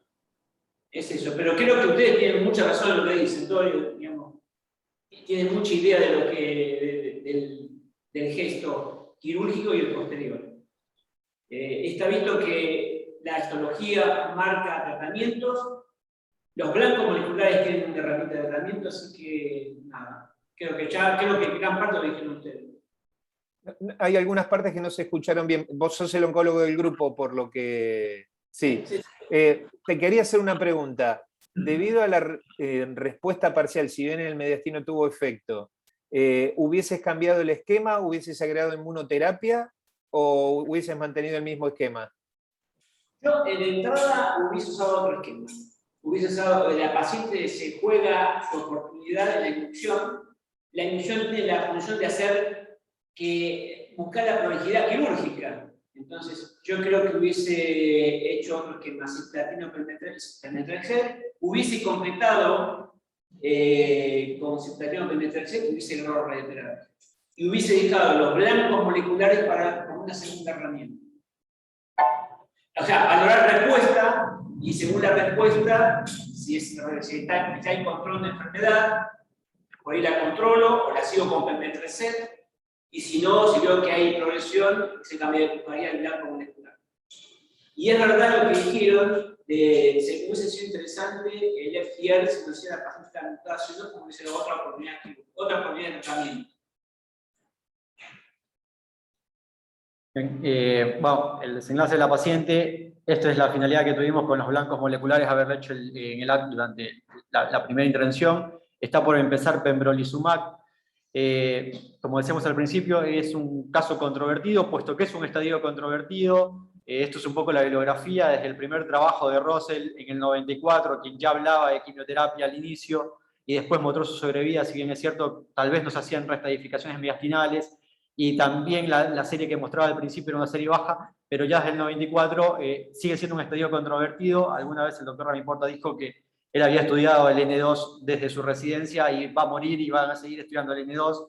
Bueno, esto es un poco lo que nosotros vivimos y es lo que traíamos para poderlo presentar acá con ustedes. Gracias.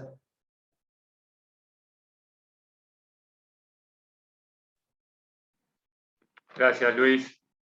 Bueno, felicitaciones nuevamente por este nuevo caso. Evidentemente han elegido casos muy interesantes porque dieron lugar al debate.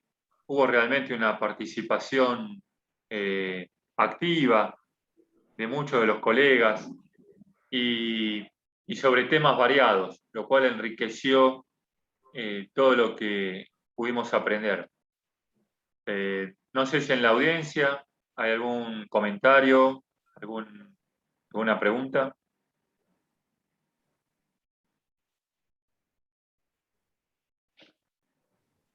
Hola Pablo, buenos Sí, días. Buen día, Arno. Buenos días a todos. Bueno, felicito al grupo, los casos presentados, excelentes los tres. El último, un caso de prácticamente que lo tenemos con mucha frecuencia. Y sí, varios puntos para la controversia.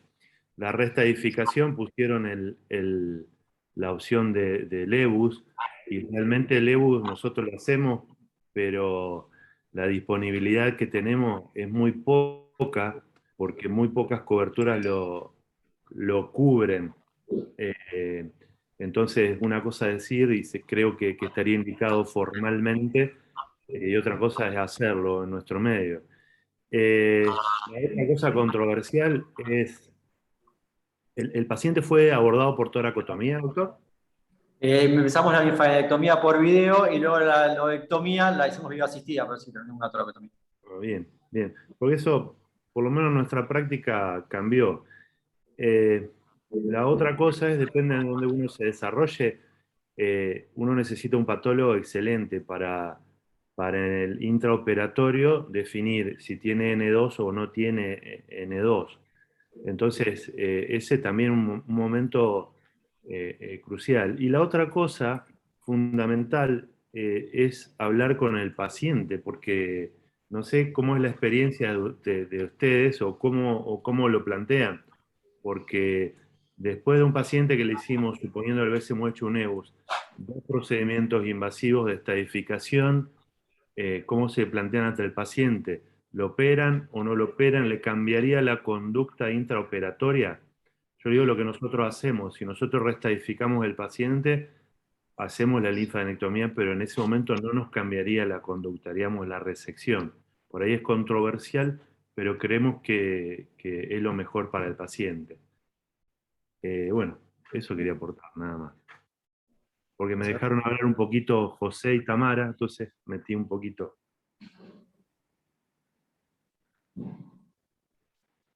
Gracias, Hernán. ¿Alguien más? No, después de lo que dijo Hernán no habló más, así que ya está. No seas sonso, seguí.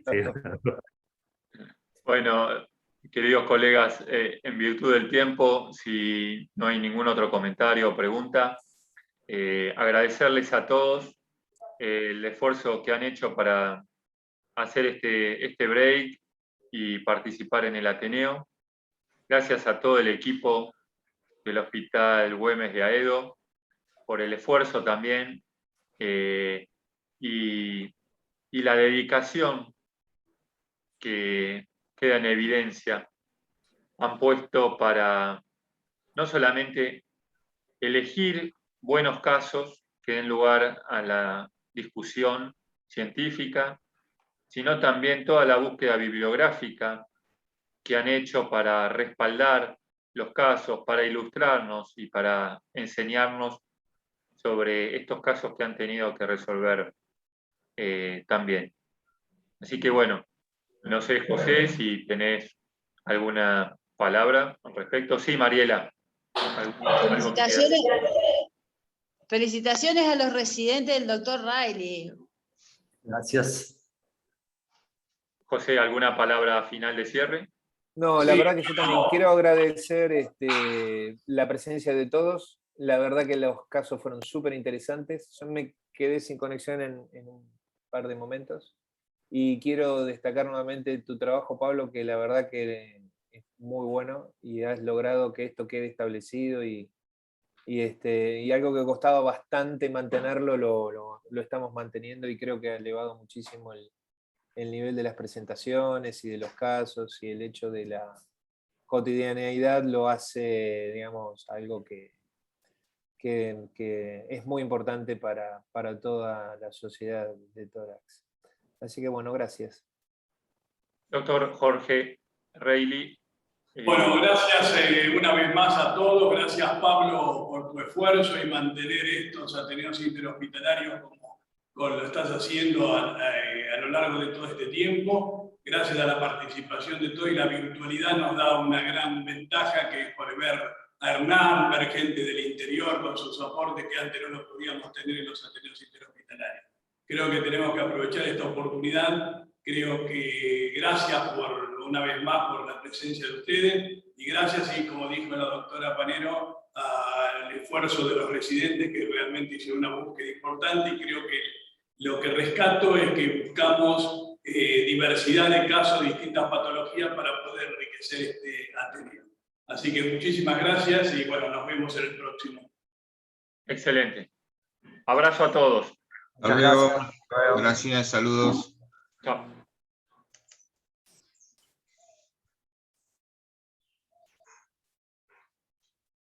Compartir.